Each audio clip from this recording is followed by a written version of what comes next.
25 años de conocimiento suprimido.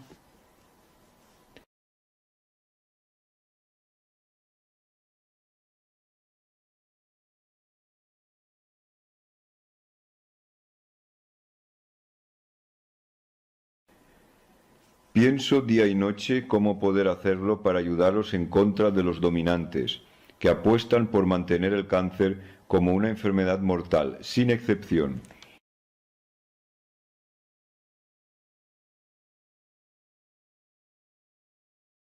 Este vídeo nos muestra al Dr. Hammer con pacientes que han sido y son tratados por él.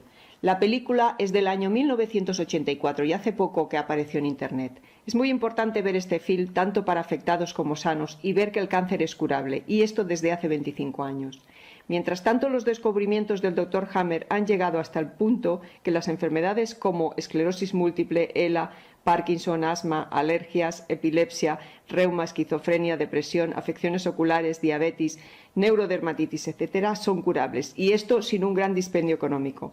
La industria farmacéutica genera con la quimioterapia cerca de 1.000 millones solo en Alemania, y además mucho más con los remedios para paliar los efectos secundarios. El Dr. Hammer ha conseguido tratar con un equipo de 10 médicos en Burgau, Austria, a 6.500 pacientes, de los cuales, después de 5 años, todavía están vivos más de 6.000 pacientes, o sea, más del 90%.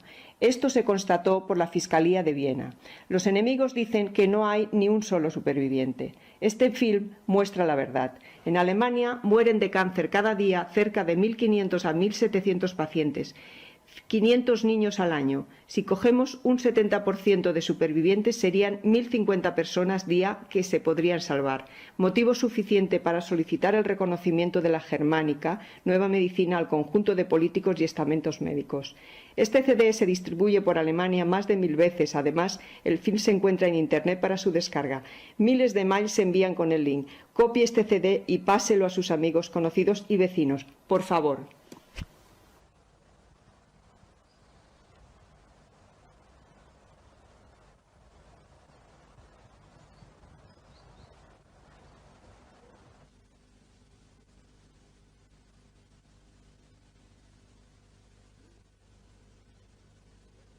El síndrome Dirkhammer supone el encuentro de 3 factores presentes.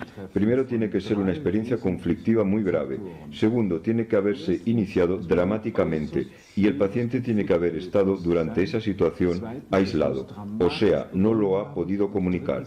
Si estos 3 factores se encuentran a la vez, lo llamamos síndrome de Dirkhammer, DHS. De esta forma se genera un cáncer. Pero usted estuvo enfermo de cáncer, ¿no? ¿Cómo fue eso? Eso fue terrible. Uno no sabe si va a sobrevivir más de 3 meses. Los demás que no sufren esto no se lo pueden ni imaginar. ¿Usted como médico lo vivió como cualquier persona normal? Yo estaba entonces perturbado por la muerte de mi hijo y pensaba frecuentemente que podría haber muerto yo en vez de él. Ya que lo ha mencionado, ¿ve usted una relación entre la muerte de su hijo y el cáncer que tuvo usted? No solo veo una relación, sino que lo he demostrado con exactitud en más de 600 casos investigados. Ahí hay una relación exacta, y ahí se extrañan mis colegas cuando digo que es una norma general.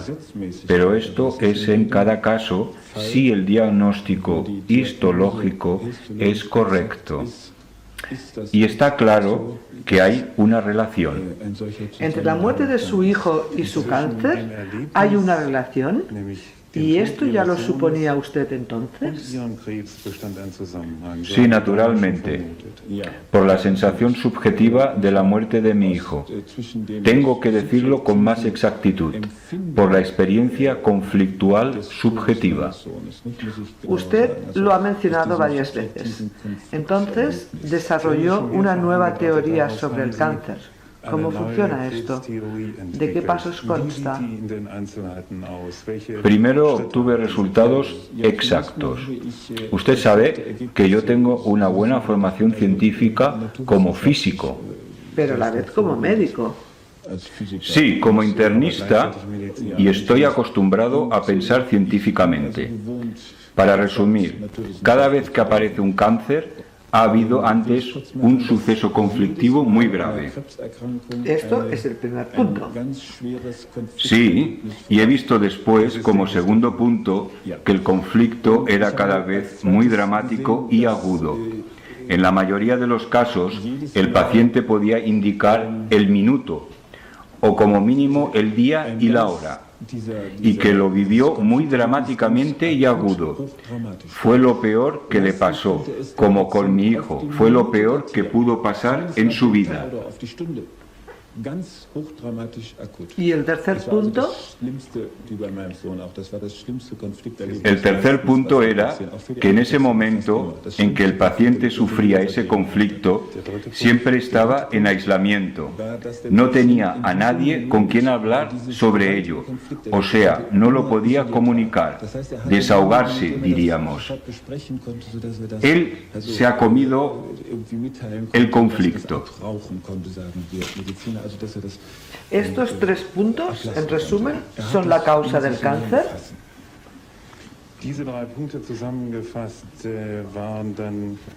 De cada cáncer. La ley férrea del cáncer significa lo siguiente: si un cáncer se ha producido por un DHS, entonces ha sucedido en la práctica un error en el cerebro, una especie de cortocircuito duradero.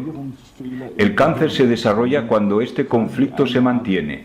El paciente nota el cáncer en general después de un determinado tiempo, cuando se ha hecho suficientemente grande. Este espacio de tiempo lo llamamos tiempo de manifestación, que es diferente para cada tipo de cáncer. El contenido del conflicto determina la localización del cáncer. Esto quiere decir que el cáncer se localiza en el lugar correspondiente según sea el contenido del conflicto. El desarrollo del conflicto se corresponde exactamente al desarrollo del cáncer. Si el desarrollo del conflicto es dramático, el crecimiento del cáncer será dramático. Si el desarrollo del conflicto no es dramático, incluso si se para, también se para el cáncer. Esto quiere decir que si el conflicto se para, el cáncer también se para. Esto a la vez nos permite ahora intervenir terapéuticamente, porque si se para el conflicto, también se para el cáncer.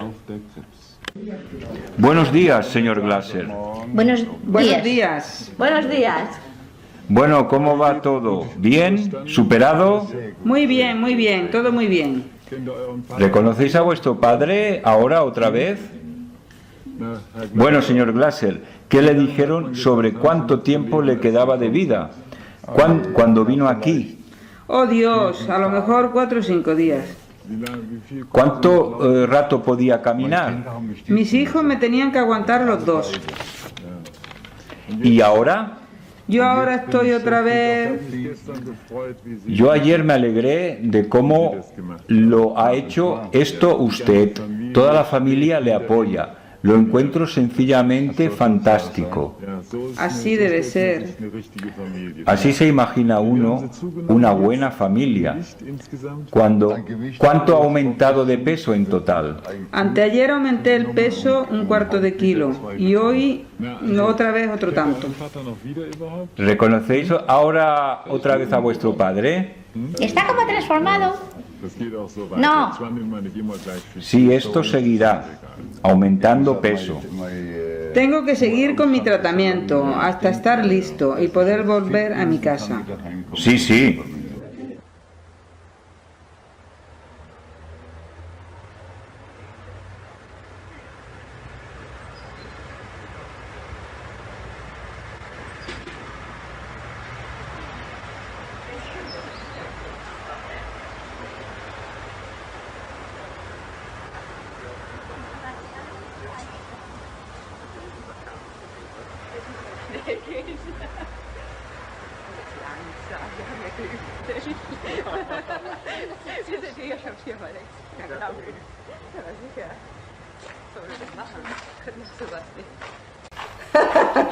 Despacio, vamos a hacerlo. No se puede imaginar. Bueno, nos paramos aquí. Bueno, señora Mecrier, usted tiene una gran odisea tras usted. Ya se puede decir así. En mi caso, Ha visitado muchísimos médicos. ¿Cómo fue eso entonces? Tuvo que vender su casa, ¿no? sí, tuvimos que utilizar los ahorros de toda nuestra vida, vender nuestra finca. Y todo y más. Y hemos hecho de todo. Hemos estado en Washington, en Austria, en Suiza, en Baviera del Norte, con oncólogos conocidos. Y no me ayudaron, no. Y entonces llegó a mí a través de... Sí, a través de un anuncio del periódico que me dio mi vecina. Supe de usted. Yo quería en realidad ya morir en paz, porque me enviaron a casa y me dijeron ahí ya no se puede hacer nada más. Lo terrible para usted fue que cuando ya no tenía más dinero le dijeron, vuelva otra vez cuando lo tenga. Sí, cuando ya no teníamos dinero, fui despedida. Sí, Y yo siento que es tan terrible que te abandonen completamente y te sientes así también. ¿y cómo empezó entonces todo? Como de repente, a partir de cuando se empezó a encontrar mejor. Cuando vine aquí, mi marido me tenía que coger y sacar del coche. No podía casi atravesar la calle, no podía casi respirar. Ayer estuvo conduciendo en bicicleta. Sí, cuando me vio mi marido tuve que venir, cuando tuve que venir a visitarme por primera vez el domingo, dijo, pero si ya no te conozco. Sí, está normal, está totalmente normal. Hay que reaprender a sentirse normal, otra vez. Estaba de tal forma entumecida y encogida, atemorizada. Sí. Siento que hay que conseguir un avance para que la medicina no sea solo una relación con el dinero. Encuentro tan repugnante que habitualmente cuando una persona está enferma se le exprima doblemente, se le someta a una tenaza y que se le extraiga hasta la última gota. Esto lo encuentro tan traidor. Cuando uno enferma de cáncer, se ve abandonado por todos de repente, menos por unas pocas personas que todavía te apoyan. Y a los médicos que vas y como paciente les tienes que pagar todo ante el miedo mortal que sufres, como la señora Mecrier, que ha tenido que vender su casa y finca por 250.000 marcos, tirados con los médicos. Es tan traidor que los médicos digan, mira, ahí vamos a ganar dinero, este va a pagarlo todo, a este le podemos vender inyecciones, le sacamos todo, 250.000 marcos. Esto es una vergüenza, esto se tiene que acabar. El paciente tiene que protestar, tiene que decir, esto no lo quiero para mí, prefiero ayudarme de otra forma. Y estos médicos que pertenecen a esta comunidad hay que convencerles de que no acepten ni un céntimo. Y esto debería ser así. Un paciente no debe llegar en una situación urgente a verse tan oprimido, a verse exprimido. Y encuentro totalmente inhumano que un paciente que está en una situación delicada se le exprima el doble. Esto contradice mis convicciones como médico. ¿Y cómo fue entonces lo de usted? Con usted fue también que a partir de ese momento tuvo un retroceso, ¿no? Sí, digamos que usted me ayudó a encontrar los conflictos. Sí, estos los hemos encontrado. Y desde ese momento estuve liberada. La situación era que estaba muy afectada, además tenía depresión. Sí, usted tenía dos conflictos. Uno que aunque no lo hemos solucionado totalmente en la realidad, usted sabe ya de qué va. Usted sabe cuál es el camino. Esto ya la tranquiliza. De esta forma el conflicto está desactivado. Y el segundo, el conflicto de miedo a la muerte cuando le dijeron que tenía cáncer. Por eso los anillos redondos del pulmón. Estos están en retroceso. Sí, exacto. O sea que usted ya no tiene más miedo, ¿verdad? Ya no tiene miedo, ¿verdad? No, no tengo sencillamente. Sencillamente solo hay que creer en usted. Si lo digo convencida, no le puede pasar a una nada más. Es un milagro con sistema. He llamado a mis hijos y les he dicho que ahora puedo nadar, ir en bicicleta, y mi hija dijo: No se lo creía. oh, pero si tú estás enferma, sí, pero en eso ya ni pensaba. En mi voz escuchó lo bien que me iba.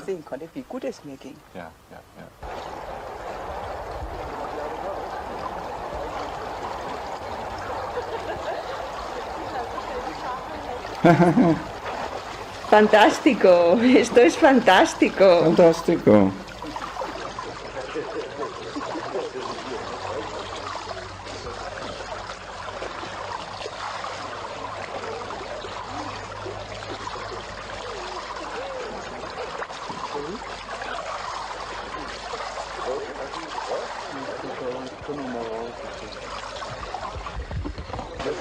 Jetzt kommt er dann mal an den Rand.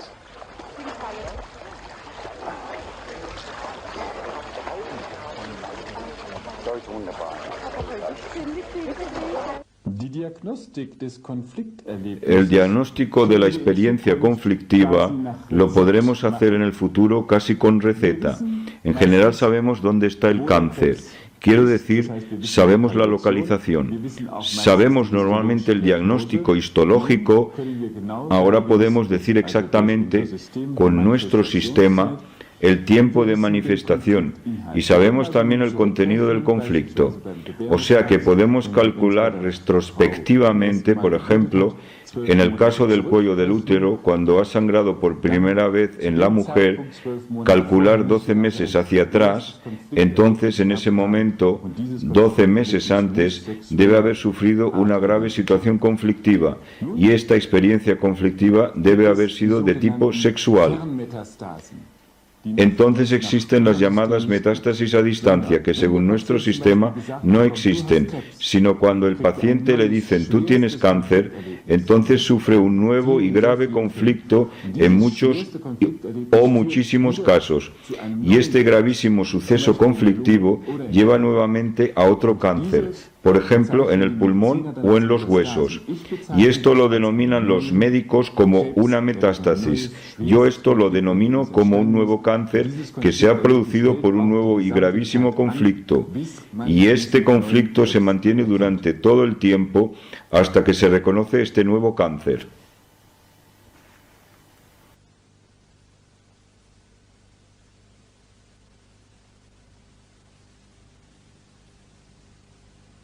La terapia del cáncer se basa en que tenemos que liberar al paciente de esta locura, de esta codificación errónea que viene de su cerebro. Para esto necesitamos médicos con un sentido común, humano y saludable, que puedan entrar en el alma de un paciente y que puedan imaginar por qué este paciente, especialmente este paciente, ha enfermado por este conflicto.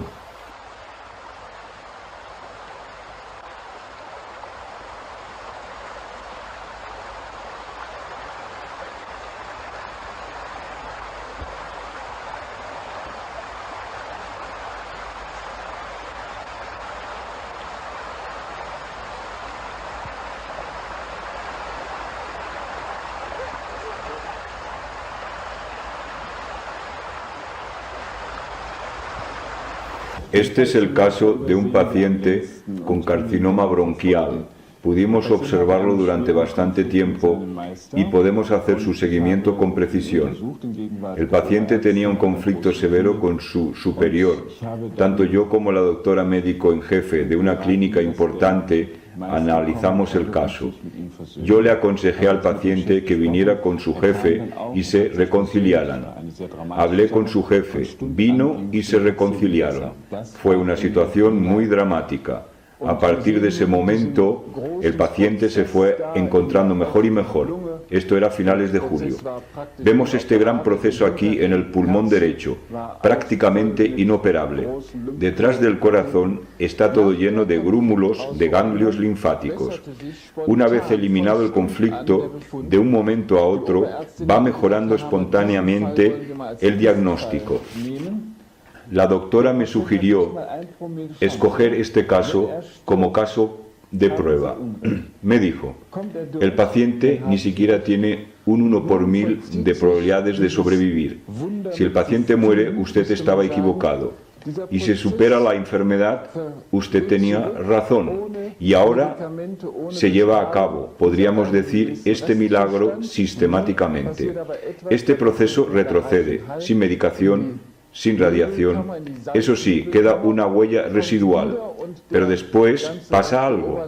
El paciente se va a Eisenhalt y vuelve a aparecer esa cámara de niebla salina y vemos que todo el lóbulo superior derecho vuelve a estar sin ventilación.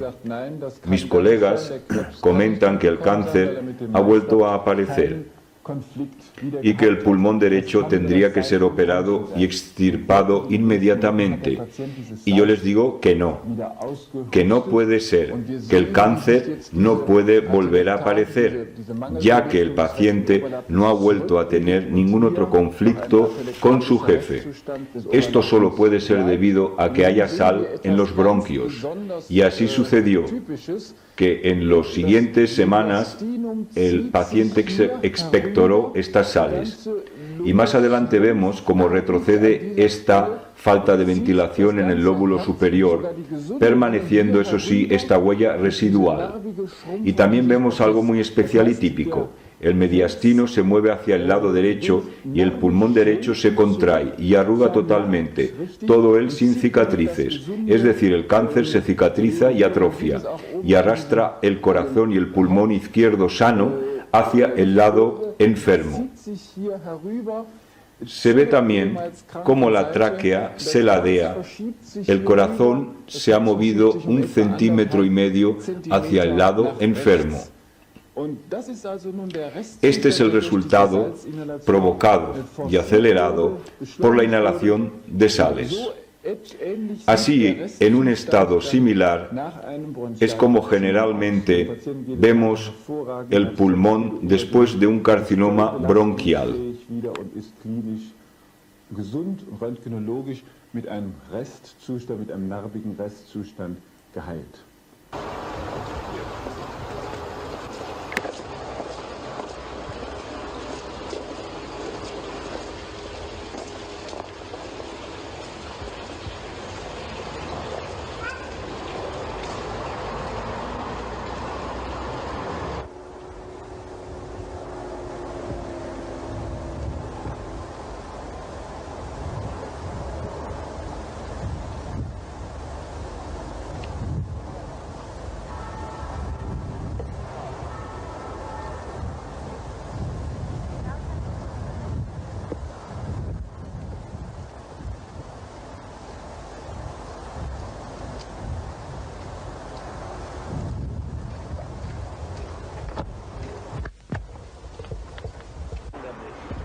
Vista panorámica a mano izquierda.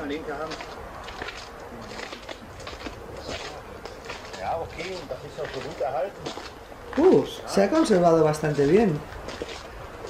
Mire, desde aquí se ve todo lo que hemos subido. Hemos subido 300 metros todo seguido y sin descanso. Y ni siquiera le ha faltado el aliento. Sí, han sido unos cuantos metros. Y todavía podría subir unos más. Y en este tiempo ya ha ganado peso y tiene incluso 6 kilos de más. Sí, y tengo que bajarlos. Me siento demasiado pesado. Usted es el paciente con el que hemos tenido un seguimiento más completo con superación de un carcinoma bronquial en el lóbulo superior derecho. ¿Y cómo se encuentra ahora? Me encuentro otra vez bien. He engordado. Incluso subió con la bicicleta hasta aquí. arriba. Eso son unos cuantos kilómetros. ¿Cómo fue? ¿Cómo se encontró? Nada de nada. Ir en bicicleta es una de mis preferencias. ¿Cómo fue entonces? Cuando tuvimos aquella conversación y después se reconciliaron con su jefe, ¿no? Todo pasó automáticamente. Mejoró mi apetito, me tranquilicé. Pasó de repente, de un momento a otro. ¿Cómo fue? Sí, se podría decir. Mi mujer estaba ahí, me ofreció una naranja, y primero algo de comer.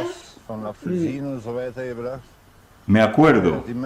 Su mujer me dijo, no reconozco a mi marido, ríe, está otra vez contento, de repente. Mirábamos solamente el techo. Ya estábamos esperando y pensando cuándo vendrían con el cuchillo y tener que ser operado y que me quitaran medio pulmón. No estaba muy contento, claro. Estaba hecho polvo, ¿no? Sí, esto es así. Hemos hecho seguimiento de toda la evolución de su proceso. Sí, y yo también era consciente. ¿Y cuando tuvo esas complicaciones con la sal? Sí, eso sí que fue malo. Por eso tengo hoy esta tos por la sal. Sí, sí. Eso fue un fallo del médico del balneario. Los médicos enseguida dijeron que había vuelto el cáncer y que teníamos que operar y quitar el pulmón. Sí, algo parecido sucedió. Vino el cirujano y lo quería quitar. Siempre sucede, cuando un paciente que ha superado un carcinoma pulmonar tiene algo, aunque solo sea una gripe o una bronquitis, enseguida ya pensamos que es otra vez el cáncer. Sí, exacto. Y el paciente siempre tiene miedo de eso, miedo de que el cáncer vuelva, de que haya una recaída. Bueno, yo tengo la esperanza de volver al trabajo el año próximo. Buenos días, señor Töpfer. Buenos días. Señora Werther, nuestro caso problemático. ¿Por qué no funciona esto mejor? No acaban de comprenderse los dos. En realidad, lo que quieren, a pesar de ello, no acaban de conseguirlo. Sí, esto es una pregunta difícil. Bueno, ustedes quieren poder comunicarse de verdad y a pesar de ello no lo consiguen. Bueno, yo diría que decir que no funciona, esto no se puede, bueno, desde mi punto de vista, temas tan profundos que tienen una relación, conseguirlo. Pero en su caso es así. Bueno, tendría que funcionar con usted, sobre todo, ya que usted es la paciente, ¿no? Exacto. Sí. Esto es lo que digo yo también. Mi marido dice que yo también he hecho... Sí. No se trata de hacerse el uno al otro reproches, sino el problema es que su autovaloración está tocada, que tiene sencillamente la sensación de que usted no es totalmente válida y que esto a lo mejor en parte es culpa de su marido, pero no se puede hablar en realidad de culpa. Yo intento también, precisamente, antes de iniciar esto aquí, he intentado otra vez reconstruir su autovaloración con el optimismo.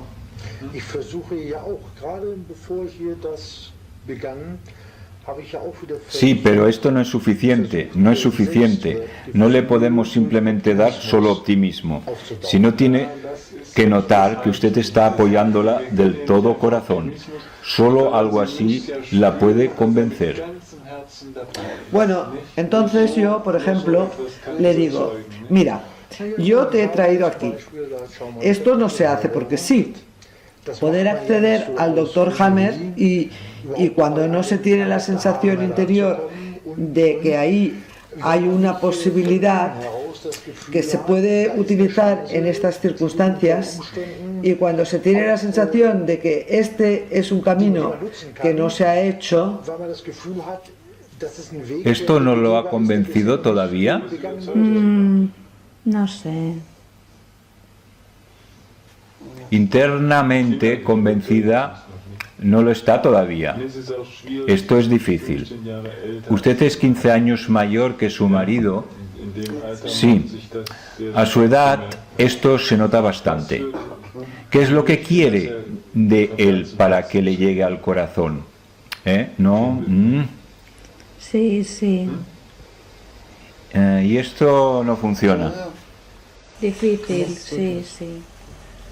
Vamos a ir trabajando con esto cada día. Bueno, la señora Werder es nuestra paciente problemática. Ella enfermó de un carcinoma de vejiga después que su marido la desvalorizó terriblemente delante de sus familiares. Esto no lo ha olvidado todavía. Cuando esto seguía igual después de medio año, entonces sufrió un conflicto terrible de autodesvalorización. El marido es 15 años más joven. Ahí está el problema. Los dos juntos no acaban de encontrar las palabras liberadoras, de encontrar la forma liberadora conjuntamente para que de verdad se pueda resolver el conflicto, conseguir una paz real. Yo no sé tampoco si vamos a poder eliminar este conflicto. Ahora vamos a ver a una paciente que hace 22 años vino aquí al este desde Polonia, después de que fue violada y pegada, sexualmente maltratada por su marido durante una noche, de tal forma que el marido fue condenado a 1 año de cárcel. Ahora hace 1 año llegó una carta de la Cruz Roja diciéndole que su marido quiere venir al este, y la mujer entró en pánico, y cada 2 meses llegaban cartas, y últimamente del mismo marido incluso. Y entonces, hace poco, ha enfermado de un carcinoma de cuello uterino. Bueno, No me reconozco. yo he oído las mejores noticias. Ya ha paseado por todo el pasillo. Ya. Es sorprendente. ¿Y hoy ha comido? Sí, he comido, sí. ¿Qué ha comido? Ya he pedido 2 veces y todo. Sopa. ¿Cómo? ¿Y los 2 últimos días antes? Nada, ¿no? Nada. Yo no podía comer nada. Y esta mañana ha paseado muy bien por el pasillo. Sí, ahora camina muy recta. Y antes por la noche solo podía dormir doblada y en la silla durante un rato. Las 2 últimas semanas. Y ahora esta noche ha dormido estirada 4 horas. Sí. ¿Y necesita opiáceos? Bueno, hemos reducido hasta la mitad, según los dolores fuertes, de 10 a 15. No tenía tampoco tanto dolor. Hemos reducido desde hace 3 días a la mitad. Y el conflicto también está muy resuelto, ¿no? Su hija ha escrito ahora la carta, ¿no? Usted la ha visto ayer y leído, ¿verdad? Y ahora ya no tiene la sensación que vendrá otra vez este hombre, ¿no? Yo estoy más tranquila. Usted está cada vez más tranquila. El problema ha pasado, yo también lo creo así. No creían tampoco que podría hacer el viaje hasta aquí. Pero ahora ya puede pasear por todo el pasillo. Fabuloso. Va caminando con paso firme hacia la habitación, ¿eh? Antes iba toda doblada, muy despacio. Y esto prácticamente en un día. Sí. Fabuloso. Siga así. Gracias. Tenemos que partir de la base que los posibles segundo y tercer carcinoma que existan eventualmente en paralelo se deben tratar también. Esto quiere decir que estos conflictos se tienen naturalmente también que resolver. Y ahora tiene que aprender el paciente que está otra vez sano. Y los médicos tienen que aprender a que un carcinoma desaparece espontáneamente sin operación, sin radiación, sin medicamentos. Señor Wichterfeld, usted quiere irse hoy a casa, ¿no? Sí. Porque la Seguridad Social no se hace cargo de los gastos. Sí. Lo puedo entender y creo que en casa va a seguir mejorando. Se lo puedo prometer. El conflicto está solucionado. El conflicto de preocupación que tenía con su hija, ¿no? Su hija está ahora bien. ¿Ha hablado con ella? Sí, está todo bien. Esto está ok. Y como estaba usted antes, no se le reconoce ahora. Ha estado paseando por fuera. Estaba tan mal que no podía ni afeitarme, no podía comer nada, tenía dificultades al tragar, todo estaba cerrado. No podía ni caminar. No. ¿Y qué le dijeron en la clínica? Sí, en Colonia, en la clínica del pulmón, me dijeron que la situación era que una operación, lamentablemente, ya no era posible en mi caso. ¿Cuántos días le dijeron de...? Y entonces pregunté, ¿cuánto me queda de vida? Bueno, los dos médicos se miraron y opinaron, bueno, 1 año, como mucho, 1 año y medio. Y entonces lo conocí a usted y fue todo bien. Bueno. Ay, quítese algo de ropa, por favor. Vamos a ver cómo está ahora la situación. Así está bien. Expire fuerte con la boca abierta.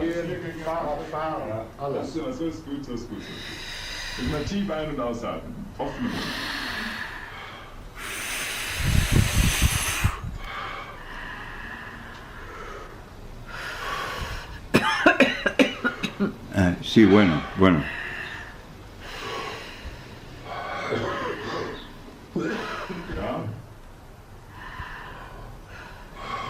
Bueno, el lóbulo superior está bien y el lóbulo inferior está todavía poco ventilado. Está bastante obstruido, pero esto no se resuelve en un día. No, claro, sí. Pero está hace 3 semanas en tratamiento, pero arriba está oxigenado, bien. Usted puede otra vez respirar bien, con 1,5 pulmones. Puede irse tranquilo a casa, déjese cuidar por su mujer. El resto también se arreglará.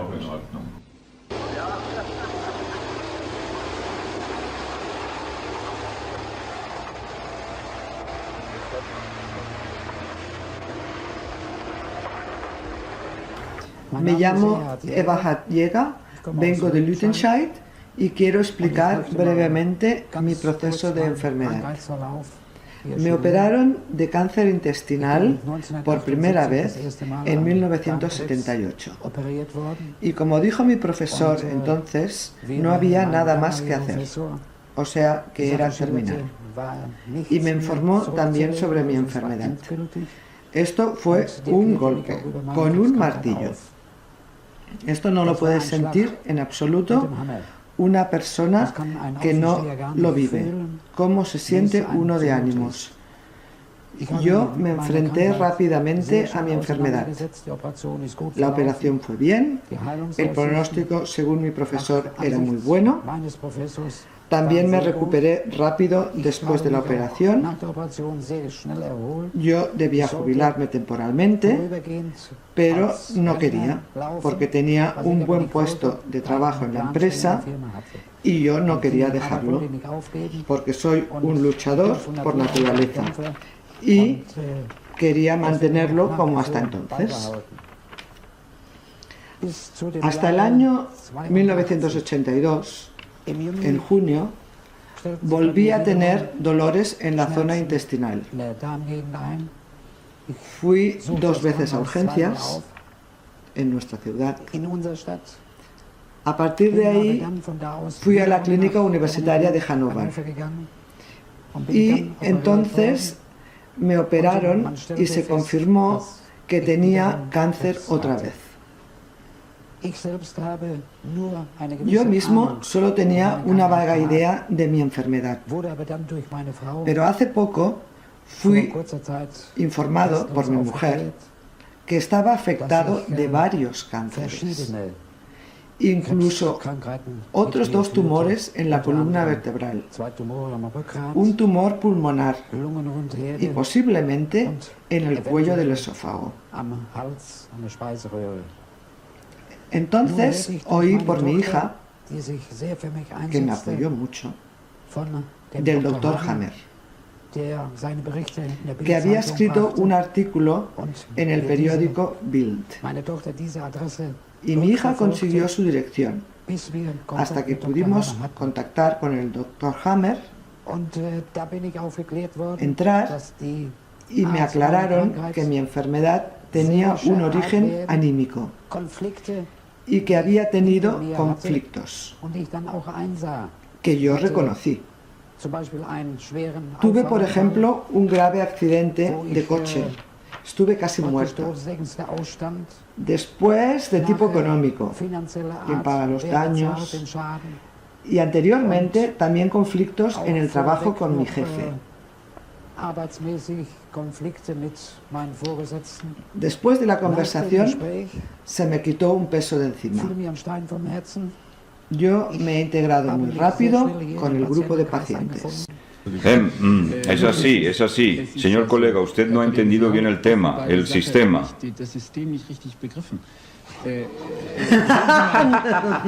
Mire, y digo, en una investigación exactamente, tengo sobre todo esto un cálculo de estimación de veracidad de la Universidad de Tübingen. Yo digo, por ejemplo, en un paciente, voy a coger un ejemplo, en un hospital universitario me ha dicho el colega, el jefe, bueno, señor Hammer, aquí tenemos un paciente con un adenocarcinoma pulmonar, cáncer pulmonar. Entonces me dijo, ¿qué necesita saber más? Bueno, tengo que saber cuándo tuvo los primeros síntomas. Bien, me dijo, podemos preguntárselo. Finales de octubre, principios de noviembre fue. Entonces dije, este paciente debe haber sufrido el peor conflicto de su vida, 7 meses antes, y este debe haber sido un conflicto de miedo a morir. Y entonces me dijo, doctor Hammer, o usted está totalmente loco o tiene razón. Vamos entonces a preguntarle al paciente. Entonces le hemos preguntado. Él no tuvo nunca una experiencia conflictiva, pero tuvo 7 meses antes, en abril del 81, una crisis de delirio. Y esto es el peor conflicto de muerte que se puede sufrir, porque él está desconectado. Él estaba, por decirlo así, inconsciente, pero estaba notando como su mujer le estaba golpeando y gritando. Está muerto, está muerto, está muerto, está muerto. Estuvo oyendo todo el rato. Por ello el paciente desarrolló un conflicto. Entonces calculé, ¿cómo puede ser que yo por casualidad, de forma estúpida, esto tendría que ser una loca casualidad, que yo diga que entre 300 o 500 pacientes uno sufra un conflicto de miedo a morir? Y encima que lo haya tenido en abril del 81, exactamente. Y entonces calculamos que entre 1 millón de casos, si tecleo 1 millón de veces, solo puedo teclear una vez correctamente. Nosotros, los pacientes, hemos tomado conjuntamente una resolución que nos va a leer ahora nuestra compañera paciente, señora Axel. El 10 de diciembre del 82, a las 14:30, se reunió un jurado de 5 médicos. Este equipo de médicos se encontró para verificar los procesos clínicos y tecnológicos de aproximadamente 30 pacientes, que estuvieron tratados sin selección por casualidad para poder confirmar los criterios de la ley férrea del cáncer, y también para poder verificar el momento del proceso de curación después de la resolución del conflicto. Aunque el equipo de médicos solo cogió 7 pacientes, en todos los 7 casos escogidos al azar se confirmó que todo el proceso conflictivo se desarrolló según los criterios de la ley férrea del cáncer, al igual que la enfermedad. Enseguida, después de la conflictolisis, todos los pacientes se sintieron liberados, aumentaron de peso los resultados radiológicos y mostraron una mejoría. A pesar de todo, el jurado no estuvo dispuesto a certificar lo que vio, sino que lo quería aplazar 1 año. Nosotros, pacientes, estamos indignados por ello, porque al parecer a los médicos les faltaba el coraje suficiente para certificar un asunto que tenían claro. 3 de nosotros, los pacientes y familiares, fueron testigos de estos resultados. Según nuestra opinión, no se puede perder más tiempo para poder salvar a miles de pacientes. Mientras tanto, siguen muriendo cientos de miles de pacientes y esto es una marranada muy grande. Y los pacientes se sienten también corresponsables. Dicen, bueno, ahora nos hemos curado. Queremos darlo a conocer, no queremos ser egoístas. Para los que no pueden, que sepan al menos. Tenemos más moral que tienen los mismos médicos. Esto no lo vamos a averiguar aquí nunca. ¿Por qué no? Señora colega, yo piense en el siguiente caso. Si yo entonces tengo razón, ¿qué culpa asume usted? ¿Qué culpa tiene usted?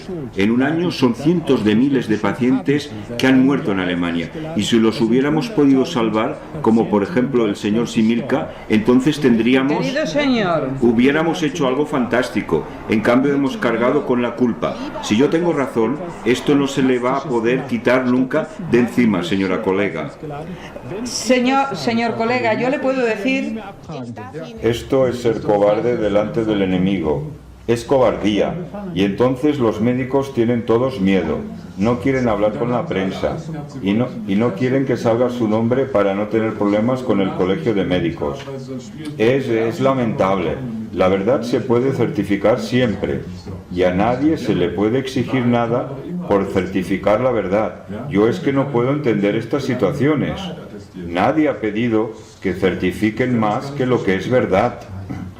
Y la verdad la puede certificar cualquiera con su nombre. Si yo tuviera la sensación que se tiene que certificar la verdad, no tendría inconveniente de certificar la verdad, hasta el punto que yo conozca. Y no se les ha pedido más que eso a los médicos. Es que yo lo encuentro simplemente una marranada. Por ejemplo, el caso de la señora Steiner, que ahora verdaderamente todo ha desaparecido, y ese tumor cancerígeno profundo de 5 marcos de grande, que era 3 milímetros de profundo, ahora ha desaparecido. Sí. Y entonces les dije, mírenla, y se la miraron, esto lo podéis confirmar, esto ha desaparecido. Ya, y si los histólogos se han equivocado, a lo mejor no era ningún cáncer al final, y yo les dije que hay que cortarle media cara, que fue cáncer, había un estudio histológico, estaba anotado que era un carcinoma plano de epitelio, sí, pero ahora no está, pero a lo mejor no era ningún cáncer, al final siempre se puede buscar algún inconveniente. Si tengo 100 pacientes, pues será 100 veces casualidad. No había cáncer esas 100 veces. A lo mejor se han equivocado todos los profesores, pero es que no lo quieren certificar. Pues que certifiquen al menos que los profesores se han equivocado o que el paciente se ha curado según el sistema de Hammer. Pues bien, más no quiero en realidad. Sí, estaríamos... Sí, así es, está efectivamente sana. Cuando uno está sano, no hay ya tumor, ya no hay cáncer. ¿Cómo se puede explicar el caso de la señora Steiner? La señora Steiner ingresó el 14 de noviembre, entonces estábamos todavía en Salzbach-Walden, 2 días antes de que se iba a operar, estaba ya planificado todo. Un día antes, el domingo fue cuando vine. El domingo, perdón, el día 15, el lunes concretamente, iba a realizarse la operación. Quería volver a Hamburgo, estaba todo previsto, ya había firmado para realizarse la operación, estaba hecho el planning operativo, todas las pruebas preoperatorias estaban realizadas.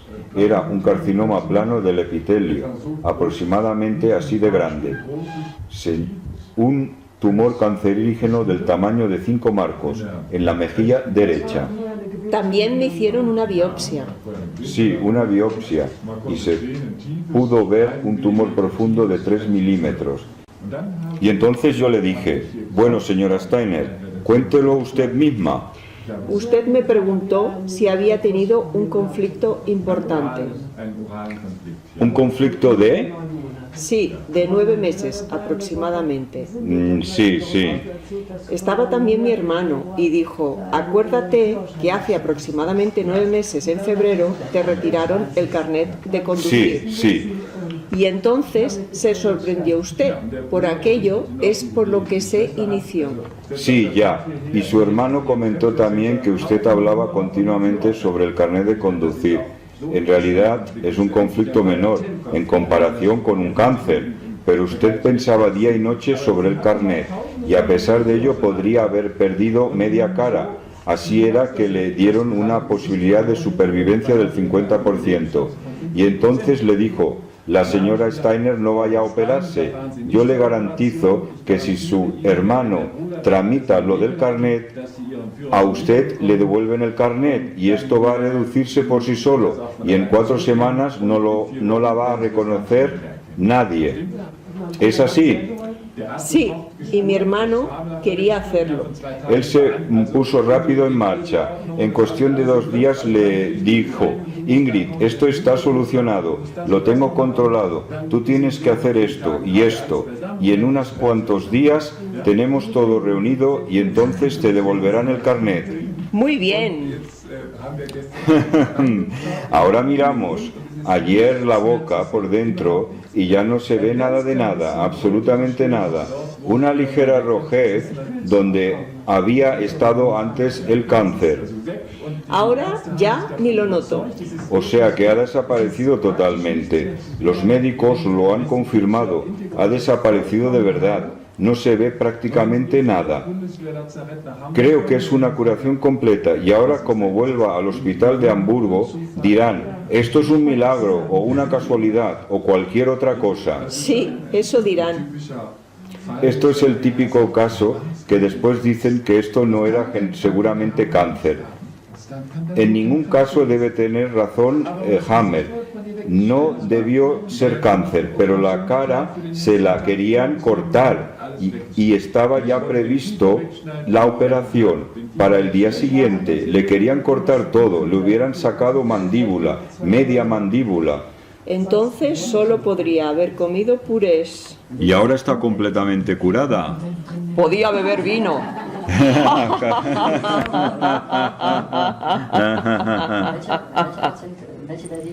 ¿Qué paciente más nos puede presentar? Bueno, el señor Schulz vino, ¿cuándo fue? El 3 de noviembre. Bueno, el 3 de noviembre, o sea, hace 5 semanas. O sea, hace 5 semanas la primera placa fue la segunda de la izquierda. En el lado derecho hay un tumor gigantesco en el pulmón. Y en las siguientes encontramos un conflicto que se levantó por la mañana y dijo, ¿cómo vamos a seguir con lo de Peter?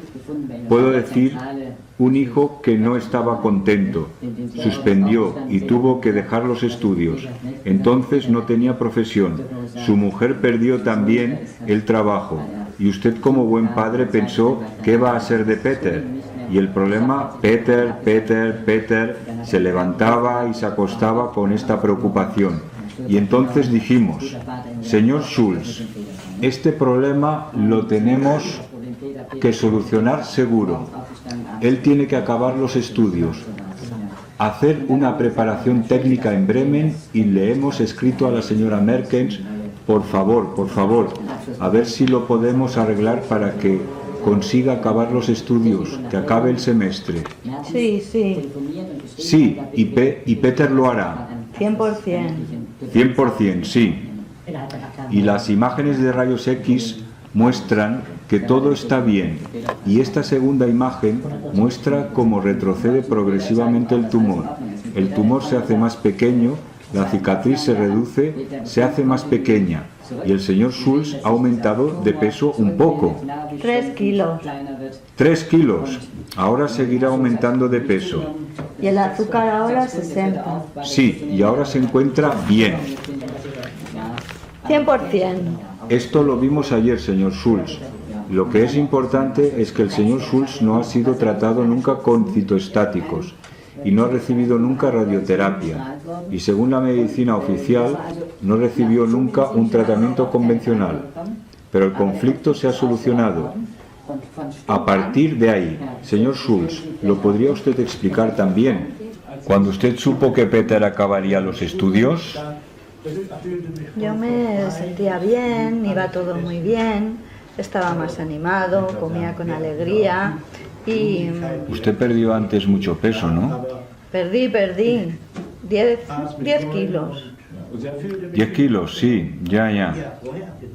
A partir de ahí empezó a aumentar, ¿no? Sí. Esto es un caso típico, esto lo hablamos, hubo discusión, se lo mostramos al radiólogo y no me podía negar que la radiografía mostraba que había un retroceso, que el tumor estaba desapareciendo muy claramente y que el paciente no había recibido ningún tratamiento convencional. Y dijo, sí, no sé, no puedo firmarlo, doctor Hammer. Lo encontramos esto realmente muy grave. Es que no se lo creían. ¿Cómo pudo haber sucedido? Usted preguntó entonces varias veces, ¿no? Y hablaron del tratamiento. Sí, sí. Esto es así siempre. Todos tienen miedo. Los profesores tienen miedo. Incluso también los médicos rurales. Los únicos que no tienen miedo son los pacientes, los afectados. A estos no se les pregunta normalmente. Y esto es el acontecimiento. Si se mueren, si sobreviven, no se les pregunta en ningún caso. Y les mandan venir mañana otra vez, a hacer la primera radioterapia o algo así. No les preguntan en absoluto si esto está bien, si es razonable lo que se hace, si hay otras posibilidades, si quieren hacerlo. Por ejemplo, la señora Steiner fue un caso que se quería informar en otro sitio. Esto seguramente le salvó la vida, porque tenía un 50% de posibilidades de sobrevivir en la operación. Pero ya se lo dije también. Aunque sobreviviera a la operación de la cara, con seguridad desarrollaría el siguiente cáncer. Seguro que hubiera sufrido un cáncer de hueso, con absoluta seguridad. Y esto hubiera sido el principio del fin. Y esto encuentro que nosotros los médicos tenemos que tratar en el futuro a los pacientes como un partner y no como un objeto material que se le corta, se le pone cualquier inyección, se le irradia. Tenemos que aprender de verdad a tratar al paciente como un partner, una persona que nos viene con todos sus problemas y nos dice: mira, ¿qué podemos hacer con esta enfermedad? ¿Qué posibilidades hay? ¿Qué alternativas tenemos? Esto es lo terrible, que estos médicos generalistas que estaban presentes no disponen de este sentido común, al parecer. Están convencidos de estos dogmas de la medicina oficial y dicen exactamente lo mismo que otros. Da lo mismo si mueren millones de personas. No podemos esperar incluso una semana. Es demasiado. ¿Quién estaría de ustedes dispuesto, interesado voluntariamente, a participar en una asociación así, amigos de Dirk? ¿Quién estaría dispuesto, con la base de no contraer ningún tipo de compromiso, aparte del compromiso moral, de ayudar a un solo paciente a curarse cuando uno mismo ya se haya curado? Yo. El síndrome de Dirkhammer y la ley férrea del cáncer son de suma importancia para todas las personas que han enfermado de cáncer o que en el futuro enfermen de cáncer, y para los médicos que quieren tratar a estas personas, porque de esta forma podrán sobrevivir los pacientes. Esta ley férrea del cáncer es el último legado de mi hijo Dirk, fallecido, que está enterrado en Roma. No solo se descubrieron a causa de su muerte las relaciones y la ley férrea del cáncer, porque yo mismo enfermé de cáncer, sino que fue posteriormente siempre un buen compañero de viaje.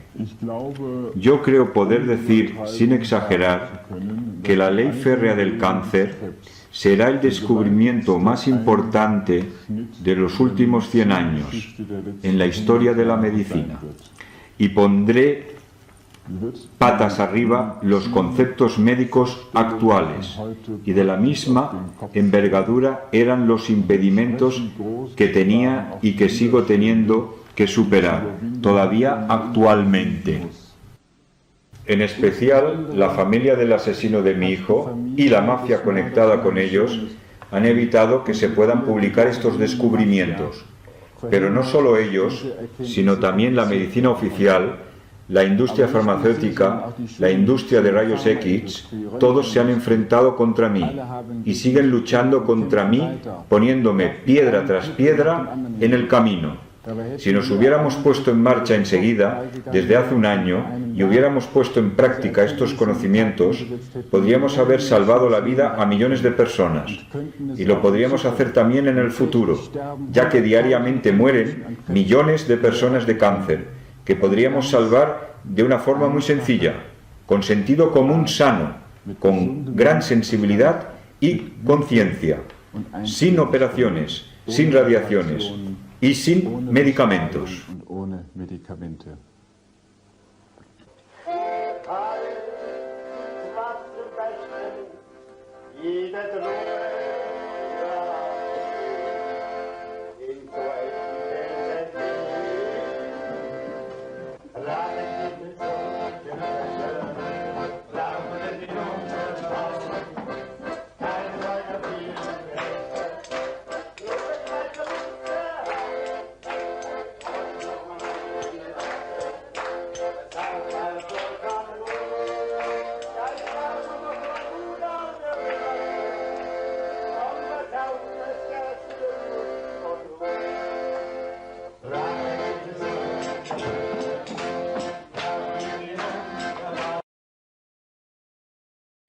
Desde 1981, 20 millones de muertos en Alemania.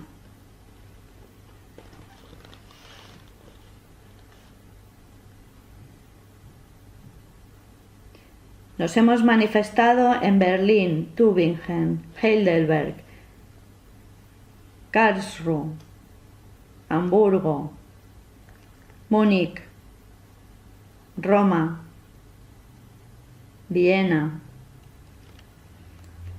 Participe, mayo 2007 en Tübingen.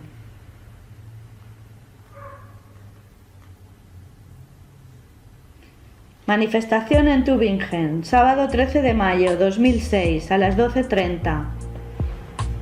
Para una nueva medicina humana, para la nueva medicina germánica. El cáncer se cura.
Conferencia por la manifestación en Tubinga, del 13 de mayo de 2006. El Consejo de la Universidad de Schwarzkopf y mis amigos de la Universidad de Tübingen ya me habían dicho confidencialmente en el 1986, señor Hammer, le podemos decir con plena confianza que su nueva medicina es correcta, ya que nuestros profesores, esto se lo podemos decir, lo han probado a puerta cerrada 100 veces y siempre han encontrado que la nueva medicina era cierta. Y defendieron además que no querían hacer ninguna verificación pública porque sabían exactamente lo que pasaría con ello, a saber, que esto es cierto, y esto no lo querían. Lo que querían era bloquearlo. Y dijeron literalmente que si hubieran encontrado un solo caso en el que no se pudiera demostrar, le habrían invitado a una conferencia al día siguiente para su verificación y hubieran querido demostrarle que esta nueva medicina no es cierta. Queridos amigos, en el mismo año 1986, la universidad, a través de su decano, el profesor en neuroradiología, Dr. Frucht, dio a protocolo en Sigmarinen que en 3 días se podría probar fácilmente desde el punto de vista científico esta nueva medicina, pero que esto no se quería.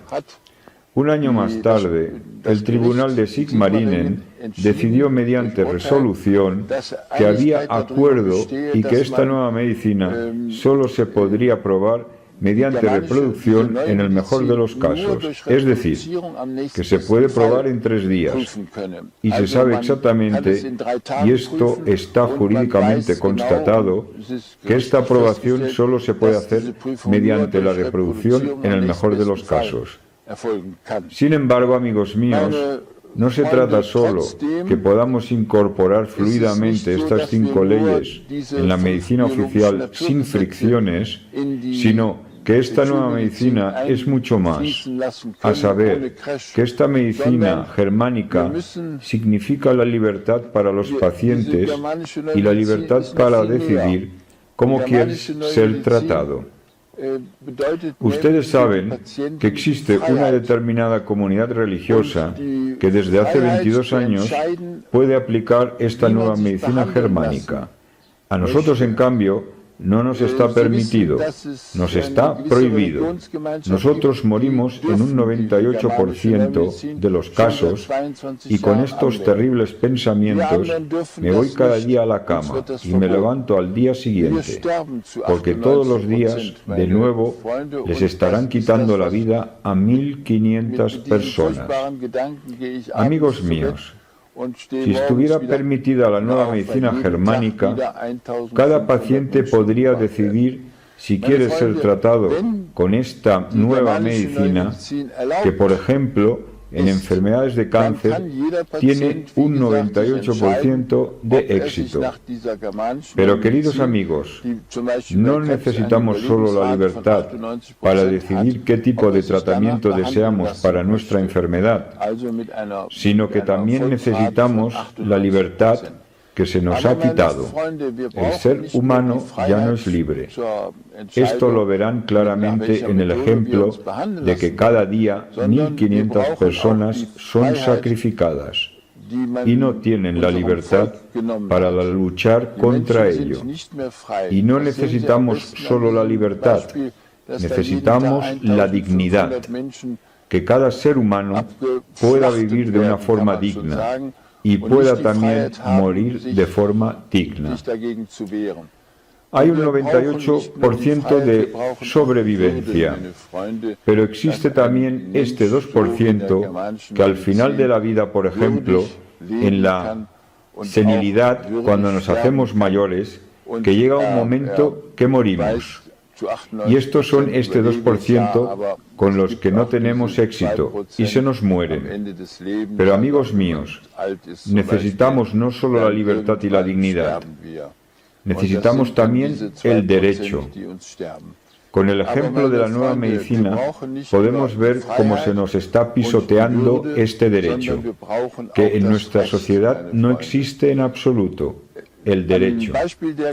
Miren, en el caso de la nueva medicina hubo entre 500 y 600 jueces implicados, puede que más y todo. Y siempre se planteó la pregunta de si esta nueva medicina germánica está permitida, o si es digno que diariamente mueran estas 1.500 personas. Hasta ahora de 15 a 20 millones. Esto quiere decir una cuarta parte de nuestra gente.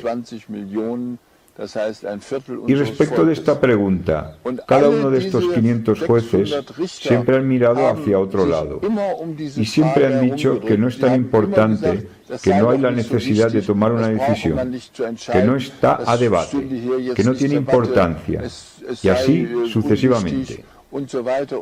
Finalmente, todos han dicho que la muerte de estas 1.500 personas es irrelevante y no está a debate. Mis amigos, ¿qué puede ser más importante que la muerte de 1.500 personas cada día? Esto quiere decir cada día un asesinato en masa. No hay nada más importante y no tendría que... Y de estos 600 jueces, todos estuvieron designados o actuaron bajo la orden de otros. De igual manera que todos estos profesores, que siempre dijeron que no hacía falta revisarlo, también actuaron por orden de terceros. Mientras que cada luz de una bicicleta y cada rueda de un coche tiene que ser revisado, la medicina más importante que existe desde que la gente tiene memoria, con un índice de supervivencia de un 98%, esta no hace falta revisarla. Amigos míos, y esto desde hace 25 años. Amigos míos, si hoy nos estamos manifestando para poder poner en práctica esta nueva medicina germánica, para que no solo a los pacientes les esté permitido practicarla, sino también a los terapeutas y médicos que puedan aplicarla, esta nueva medicina germánica. Entonces no es ninguna instigación o antisemitismo o racismo o algo por el estilo, sino yo veo esto como que tengo que actuar como un tribuno insobornable, no solo para nuestros pacientes alemanes, sino para todos los pacientes del mundo. Y os agradezco por la ayuda que recibo por vuestra manifestación para que muchas personas se sientan responsables y digan, sí, tenemos que apoyar esto. Esto no puede seguir así. Que cada día se produzca un asesinato en masa en nuestro país sin que se sepa. Esta prensa manipulada pasa hace ya 25 años silenciosamente de esto, o te critica brutalmente, y te dejan como curandero, charlatán. Encerradlo, hundidlo a gritos, acabad con él, hacedle de todo, descualificarlo, matadlo a palos, siempre las mismas ofensas, siempre, siempre y otra vez, siempre. Yo no puedo nunca hablar y explicar con tranquilidad delante de una cámara qué es la nueva medicina germánica y que esto no tiene nada que ver con cualquier tipo de charlatanería, que aquí no va en absoluto de dinero, sino que aquí va sencillamente de darles a estos pacientes este 98% de posibilidades de supervivencia, darle al paciente la libertad, darle otra vez al paciente la dignidad que se le ha quitado, que nos han quitado a todos en Alemania, y darle al paciente y a todos nosotros otra vez el derecho, mis amigos, y ayudar al paciente para que sencillamente no tenga que morir, porque todos queremos vivir, todos nuestros pacientes quieren vivir, y aunque no seamos inmortales, queremos vivir el tiempo que Dios ha decidido, y no queremos ser asesinados por los médicos con quimio y morfina, y con estos pronósticos idiotas. Usted tiene solo un 5% o 10% de posibilidad de sobrevivir. Todos son tonterías. A mí me dijeron después de iniciar una ascitis peritoneal que tendría menos de un 1% de posibilidades de sobrevivir. Y ya ven ustedes, sigo vivo todavía. Amigos míos, unas palabras más sobre lo germánico en la nueva medicina germánico. Esto tampoco tiene que ver con racismo o algo parecido, sino que cada uno puede estar orgulloso de su patria, de dónde es. Cada chino, cada sueco y cada esquimal está orgulloso de la patria de donde viene. Y en Alemania esta costumbre se ha perdido. No podemos ya estar orgullosos, al parecer, de la patria de origen. Pero yo estoy orgulloso de venir de un pueblo de poetas y filósofos, de músicos, inventores y descubridores. Y yo siento y tengo el sentimiento que este descubrimiento de la germánica, nueva medicina, se sitúa dentro de los descubrimientos de nuestro pueblo con dignidad. Y amigos míos, yo no tengo nada que ver con los nazis o Hitler o el racismo, sino que yo soy simplemente un buen alemán. Y por favor, véame solo así, como un buen alemán. Así como hay buenos chinos y buenos esquimales, yo soy un buen alemán. Y no tengo nada que ver con temas de racismo, sino que yo quiero estar ahí, solo, al igual que vosotros hoy, como un tribuno insobornable de todos nuestros pacientes, de nuestro pueblo y de todo el mundo, y para ello ocuparme, ayudar, espero que todavía pueda verlo, que esas pobres personas no los lleven nunca más a la muerte, torturándolos en pánico de muerte, como se hace ahora, sino que puedan decidir dignamente, con absoluta libertad y con el derecho que se les ha devuelto, qué terapia quieren elegir, y que el Estado no prohíba esto, que no puedan hacer esto o lo otro.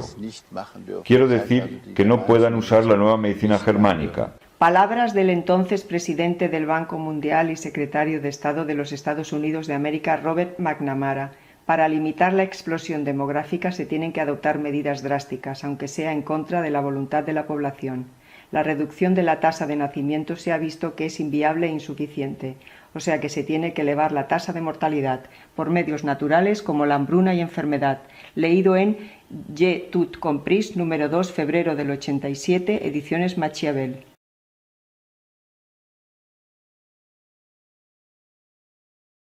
Literatura. Los libros propios del Dr. Hammer se pueden pedir en esta web o teléfono. O como introducción hay el libro La medicina patas arriba y si el Dr. Hammer tuviera razón, de Mambretti y Serafín, en librerías. 10 CDs cuestan aproximadamente 1,80 €. No estar informado, seguramente la vida. Copie este CD, por favor, y páselo. Gracias.